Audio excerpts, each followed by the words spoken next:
ওনার মজ্জায় মজ্জায় ঢুকেছিল।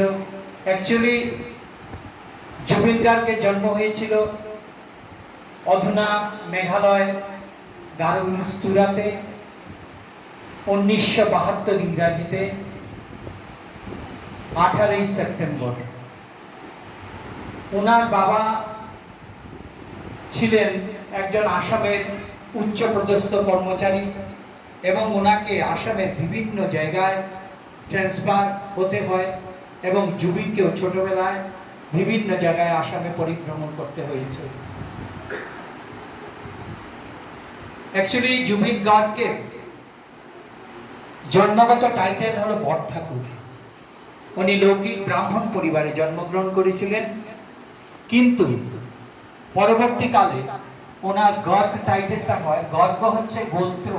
আপনারা সবাই জানেন প্রত্যেকেরই একটা গোত্র রয়েছে, সেই গোত্রটাকেই উনি পরে টাইটেল হিসাবে গ্রহণ করেন, যার জন্য অরিজিনালি জুবিন বট ঠাকুর, কিন্তু আমরা ওনাকে জুবিন গর্গ হিসাবে চিনতে পারি।